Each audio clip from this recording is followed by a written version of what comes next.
day mga ka-gas station. Kami may fire drill today.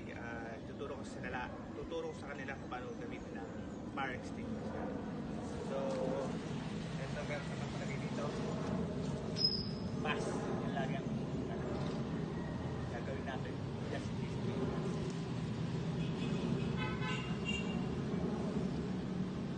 P-spot. Pull out. Safety pin. Holding extinguisher. Ito yan. Dahil siya ha.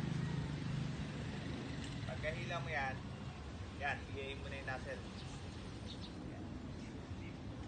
Nozzle yung sumunod.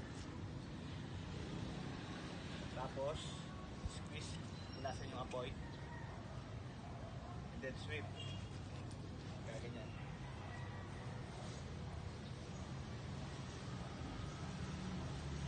Bakit ba natin ginagawa itong fire? Any idea? Para ko sa natin yung sumunod. Kung sakaling magkasunod, alam nyo na kagad ang gagawin. Tama yan. Tapos, isa pa is, kumari meron dyan, nakikita kayo nag-uusok na sasakyan, hindi na kayo mong dalawang isip. Tulungan nyo na kagad. Kayo mag-nine sa agad to. Kasi, baka mas malaking epekto pagka babayaan pa. Kaya, within sa area natin, kahit sa labas, basta ano, tulungan nyo agad. Pwede pa naman tayo ng dalawa ron. Malalaki. Pwede rin gawin nila. Just in case naman ako. Tulad niya sabi ko, pag nag-uusok, baka naman mamaya pati nagbabarbecue.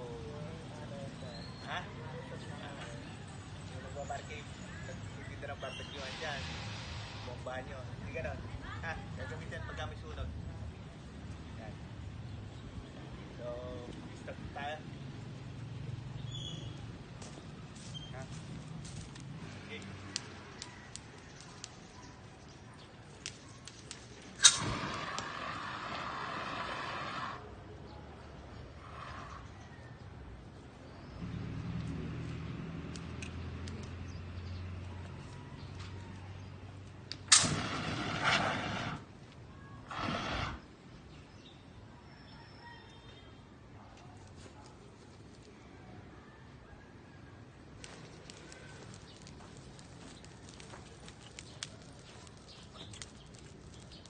Wala na, ubus ko na.